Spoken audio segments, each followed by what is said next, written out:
Selamat malam buat kita semua. Baik, kita akan mulai presentasi kita tentang gaya kepemimpinan. Nama kelompok Mewidya Lestari Manurung, Alexander Agung Ginting, Musa Simanjuntak, Albert Stephen. Saya di sini pengertian gaya kepemimpinan. Suatu perwujudan tingkah laku dari seorang pemimpin yang menyangkut kemampuannya dalam memimpin. Perwujudan tersebut biasanya membentuk suatu pola atau bentuk tertentu yang dipersepsikan atau diacukan oleh bawahan atau disebut Davis dan Neustrom. Jenis gaya kepemimpinan. 1.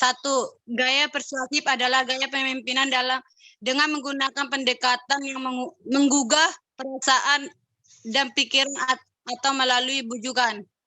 2.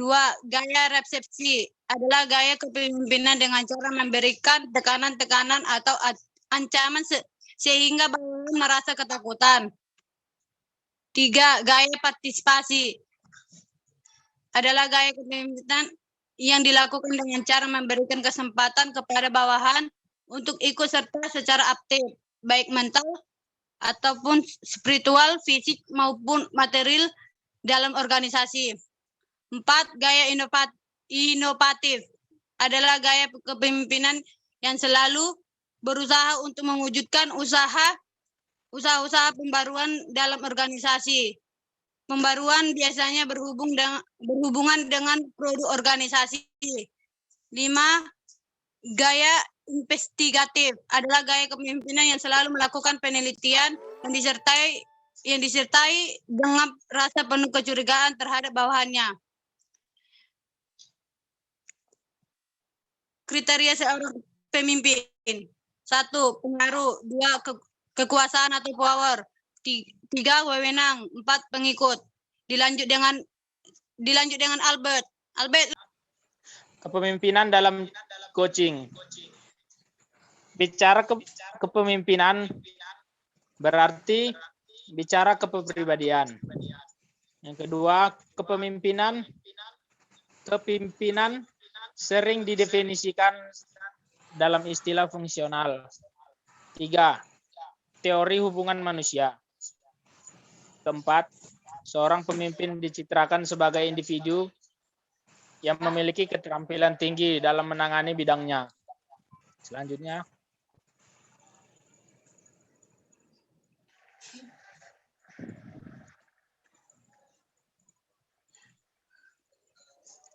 Lanjut, Bet. Masih lanjut, Bet. Universitas Loa. Lipit and White dalam Sutarto mengatakan ada 3 gaya kepemimpinan, yaitu 1. Otoriter, 2. Demokratis, 3. Kebebasan. Selanjutnya dilanjut dengan Alexander. Sifat-sifat kepemimpinan. 1. Energi. 2. Memiliki stabilitas emosi. 3. Motivasi pribadi. 4. Kemahiran mengadakan komunikasi. 5. Kecapekan mengajar. 6. Kecakapan sosial. 7. Kemampuan teknis. Main fisik. Gaya-gaya otoriter. 1. Wewenang mutlak terpusat pada pemimpin. 2. Keputusan dan kebijakan dibuat oleh pimpinan. 3. Komunikasi berlangsung satu arah. 4. Pengawasan dilakukan secara ketat. 5. Praksa dari atas tanpa kesempatan bahwa untuk memberikan saran. 6. Lebih banyak kritik daripada pujian. 7. Pimpinan menuntut kesetiaan dan prestasi sempurna. 8. Tanggung jawab keberhasilan organisasi dipikul oleh pimpinan.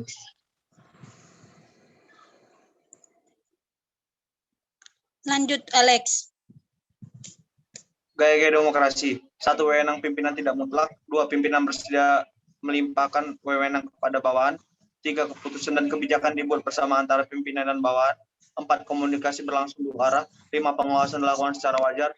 6. Bawahan diberi kesempatan untuk berpraksa dan menyampaikan saran. 7. Tugas kepada bawahan lebih bersifat pimpinan daripada instruksi. 8. Pujian dan kritik kepada bawahan diberikan secara seimbang. 9. Terdapat suasana saling percaya dan saling menghargai. 10. Tanggung jawab dipikul bersama dengan bawahan. Lanjut, Lex. Gaya-gaya liberal. Pimpinan melimpahkan sepenuhnya kepada bawahan. 2. Keputusan kebijakan lebih banyak diserahkan kepada bawahan. 3. Pimpinan yang berkomunikasi apabila diperlukan oleh bawahan. 4. Hampir tidak ada pengawasan. 5. Meraksa selalu datang dari bawahan. 6. Hampir tidak ada pengarahan dari pimpinan. 7. Kepentingan pribadi lebih dominan daripada kepentingan kelompok. 8. Tanggung jawab dipikul oleh orang per orang.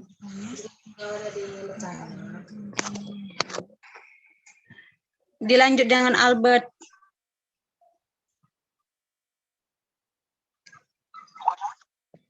Oh, Musa.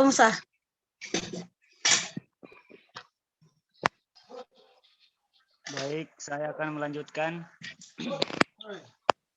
gaya kepemimpinan. Gaya kepemimpinan yang efektif. Yang pertama, eksekutif. Gaya ini banyak memberikan perhatian pada tugas-tugas pekerjaan dan hubungan kerja. Yang kedua, pecinta pengembangan atau developer. Gaya ini memberikan perhatian yang maksimum terhadap hubungan kerja, perhatian yang maksimum terhadap tugas-tugas pekerjaan. Yang ketiga, otoritas yang baik hati atau benevolent autocrat. Gaya ini memberikan perhatian yang maksimum terhadap tugas-tugas dan perhatian yang minimum terhadap hubungan kerja. Yang keempat, birokrat. Gaya ini memberikan perhatian yang minimum baik terhadap tugas dan hubungan kerja.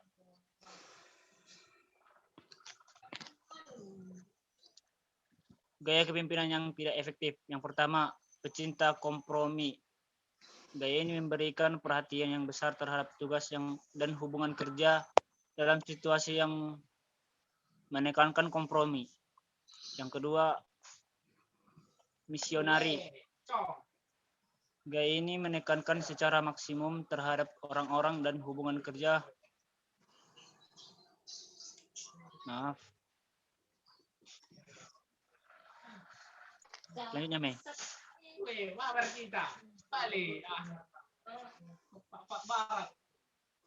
Udah siap, Udah siap, Musa?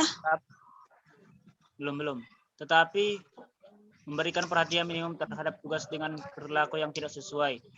Yang ketiga, autokrat.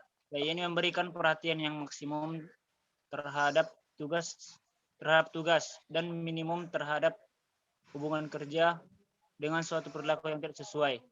Yang keempat, lari dari tugas atau disaster. Gaya ini sama sekali tidak memberikan perhatian terhadap tugas maupun terhadap hubungan kerja. Manajer yang menggunakan gaya ini menunjukkan sikap pasti tidak mau ikut campur tangan. Selanjutnya.